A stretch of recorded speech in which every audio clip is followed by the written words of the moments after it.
ఉన్న బంగారాన్ని విడిపించి ఆ రోజు ఆన్లైన్ రేటుకే మేము కొంటాం. Sharma gold company. నమస్కారం, నేను మీ జాహ్నవి. మనతో ఉన్నారు ప్రముఖ జ్యోతిష్య వాస్తు పండితులు, జ్యోతిష్య వాస్తు శిక్షణ నిపుణులు, లలిత ఉపాసకులు బ్రహ్మశ్రీ నానాజీ పట్నాయక్ గురువు గారు.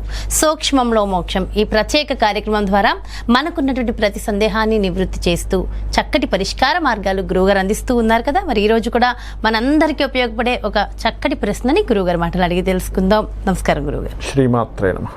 గురువుగారు, ఈ శనివారం ఏకాదశి ఉంది. మరి ప్రతి ఏకాదశికి ఒక ప్రత్యేకత ఉంటుంది కదా, మరి అలా ఈ ఏకాదశికి ఉన్నటువంటి ప్రత్యేకత ఏమిటి? ఏకాదశికి ఎప్పుడైనా సరే ఒకటే ప్రత్యేకత గుర్తుపెట్టుకోండి.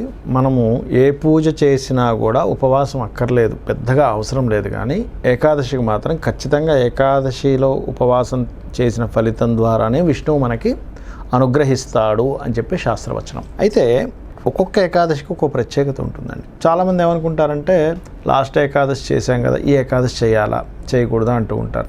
కానీ శాస్త్రం చెప్తున్నటువంటిది నీకు రోగం రాకుండా ఉండాలి, తీవ్రమైనటువంటి అనారోగ్యాలను కాకుండా ఉండాలంటే ఏకాదశి చేయాలి. మీరు ఒక సెట్ ఆఫ్ ఒక 11 ఏకాదశిలో 21 ఏకాదశిలో సహజంగా ఏంటంటే మనం పుట్టినప్పటి నుంచి కూడా ఒక ఏజ్ వచ్చినప్పటి నుంచి మనం మన జన్మ అయిపోయే వరకు కూడా కంటిన్యూ చేయాలి ఏకాదశి అనేది. ప్రతి ఏకాదశి చేయవలసిందే. మనం రోజు పలుదోముకోవట్లేదా, రోజు తినట్లేదా, రోజు స్నానం చేయట్లేదు, ఇది కూడా వన్ ఆఫ్ ది పార్ట్ లైఫ్లో పార్ట్. శనివారంతో కూడిన ఏకాదశికి ప్రత్యేకంగా ఏంటంటే ఎవరికైనా శని సంబంధించినటువంటి బాధలు ఉన్నాయనుకోండి, దీనికి ఒక రెమెడీ ఉంటుంది. అది ఎలాగో చెప్తాను నేను మీకు. ఉదయాన్నే నిద్రలేచి ఇంట్లో మనకి కాలకృత్యాలు తీర్చేసుకున్న తర్వాత ఇంట్లో చేసుకున్న పూజ చేసిన తర్వాత బెల్లముతో చేసినటువంటి పదార్థం, గూడ అన్నము అంటారంటే బెల్లము అన్నము కలిపినటువంటి పదార్థాన్ని వెంకటేశ్వర స్వామి పటం మీ ఇంట్లో ఉన్నా, లేకపోతే విష్ణువు యొక్క పటం ఉన్నా సరే, విష్ణువు యొక్క పటం ఉంటే మనం విష్ణు సహస్రనామాలు, వెంకటేశ్వర స్వామి పటం ఉన్నట్లయితే వెంకటేశ్వర స్వామి యొక్క స్తోత్రాలు ఏదైనా చేయొచ్చు. ప్రత్యేకంగా ఈ వెంకటేశ్వర స్వామికి మరింత ప్రీతి చేసి ఈ గూడాన్నాన్ని నైవేద్యంగా పెట్టాలి. స్వామివారికి నైవేద్యంగా పెట్టి దాన్ని తీసుకోవడము. అదేవిధంగా ఆంజనేయ స్వామి ఆలయం కానీ, లేకపోతే సుబ్రహ్మణ్యేశ్వర స్వామి ఆలయం కానీ ఉన్నట్లయితే, లేదా వెంకటేశ్వర స్వామి ఆలయం ఉన్నా, ప్రత్యేకంగా శనివారం ఏకాదశి వచ్చినప్పుడు మీరు వెళ్ళి కనుక దర్శించినట్లయితే శని ద్వారా వచ్చేటువంటి వాటిల్లో ఏమేమి వస్తాయంటే, సర్వసాధారణంగా ఎవరికైనా జన్మజాతకంలో శని భగవానుడు బాలేడు అనుకోండి, వాళ్ళ జన్మజాతకంలో సరైన స్థితిలో లేడు. అసలు ఈ బాగోలేకపోవడం బాగుండడం అంటే ఏంటో కూడా క్లారిటీ ఇస్తాను నేను మీకు. అందరూ ఏమనుకుంటారంటే ఈ గ్రహం నన్ను పీడిస్తుంది అనుకుంటారు. పీడించడమే అనేది అసలు కాదండి, గుర్తుపెట్టుకోండి. ఇక్కడ ఉన్నదేమిటంటే ఈ గ్రహం ఇవ్వాల్సిన అనుగ్రహం ఎంతైతే ఇవ్వాలో అంత నువ్వు పుణ్యం చేసుకోలేదు. క్లియర్గా అర్థం అవ్వాల్సింది మనం చేసుకోలేదు.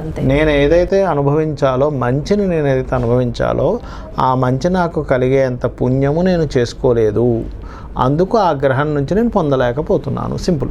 మనం ఒక బ్యాంక్కి వెళ్ళి చెక్ ఇచ్చాం, బాబు నీ దగ్గర బ్యాలెన్స్ లేదన్నాడు, 1 లక్ష రూపాయలు చెక్ తీసుకెళ్ళాం, నీ దగ్గర ఉన్నదో 20,000, 1,00,000 రూపాయలు చెక్ ఎలా తీసుకొస్తున్నావు అంటున్నాం. అంటే బ్యాంకులో అంత బ్యాలెన్స్ లేదు, బ్యాంక్ కూడా మన మీద కక్ష ఏం లేదు మన చెక్ పాస్ చేయకుండా ఉండడానికి. అట్లాగే నవగ్రహాల్లోని మనం చేసుకున్న పుణ్యం ఆ రూపంలో బ్యాలెన్స్డ్గా ఉంటుంది అక్కడ.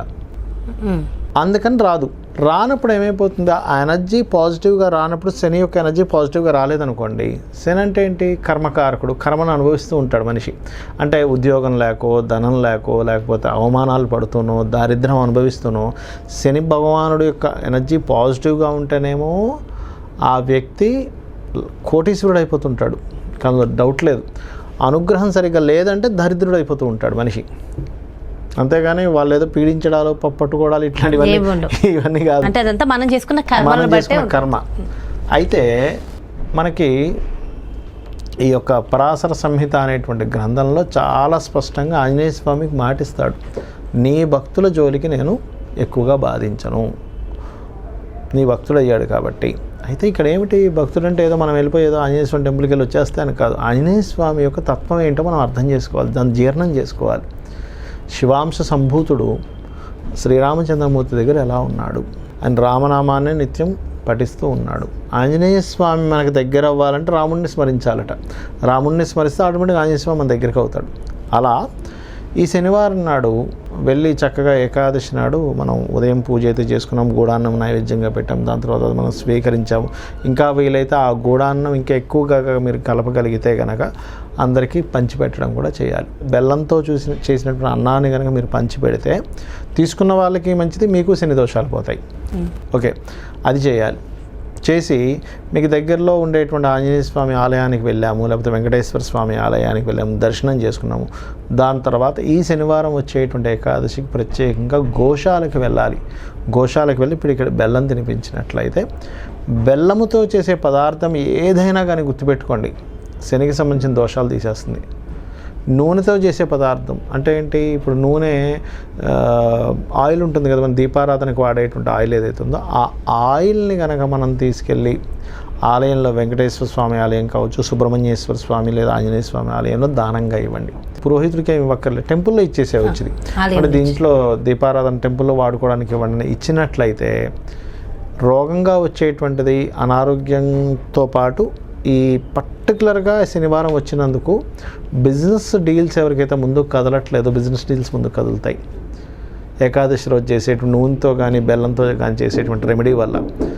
ఇంకోటి ఏంటంటే ఉద్యోగం సంబంధించిన ఇబ్బందులు ఉంటాయి కొంతమందికి. అంటే ప్రమోషన్ రాదు ఎప్పటి నుంచో, ఆ ప్రమోషన్స్ రానటువంటిది ప్రమోషన్స్ రావడం కూడా జరుగుతుంది. ఎందుకంటే ఎవరి జన్మ జాతకంలో అయినా సూర్య భగవానుడు పాడయ్యాడు అనుకోండి, శని రాసుల్లోకి వెళ్ళి లేకపోతే శని వచ్చే సూర్య రాశిలోకి వచ్చిన వాళ్ళకి ప్రమోషన్స్ ఉండవు, తొందరగా రావు. పాపం 10 సంవత్సరాలు 15 సంవత్సరాల నుంచి ఒకే కంపెనీలో చేస్తుంటారు ఎంతో నమ్మకంగా, కానీ వీళ్ళకి మాత్రం ఎవరు మిగతా అందరికి ప్రమోషన్స్ అవుతుంటాయి.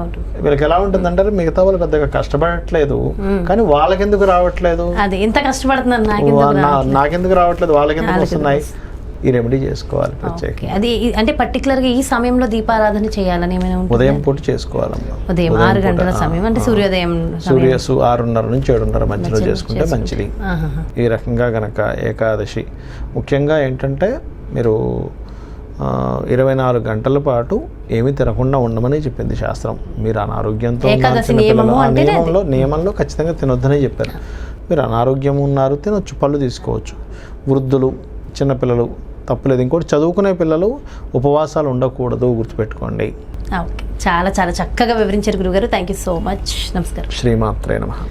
చూసారు కదండి, మరి ఇది శనివారము ఏకాదశి ఆ ప్రత్యేకత, ఖచ్చితంగా ఆచరించవలసిన నియమాలు, ఉద్యోగంలో ఉన్నత స్థితి, వ్యాపారంలో అభివృద్ధి, జీవితంలో ఎదుగుదల, ఇవన్నీ కావాలనుకున్న ప్రతి ఒక్కరికి కూడా అద్భుతమైన రెమెడీస్ గురువుగారు అందించారుగా. సో డెఫినెట్గా ఫాలో అయిపోండి. మరో ప్రత్యేకమైన కార్యక్రమంతో మళ్ళీ మీ ముందుకు వచ్చేస్తాను. మరి అదేవిధంగా మీ యొక్క జాతకానికి సంబంధించి కానీ లేదంటే మీ ఇంటి వ్యాపార వాస్తుకు సంబంధించి కానీ గురువుగారిని సంప్రదించాలి, అపాయింట్మెంట్ కావాలి అనుకునే ప్రతి ఒక్కరు క్రింద డిస్ప్లే అవుతున్నటువంటి నెంబర్స్కి కాల్ చేయగలరు. నమస్కారం.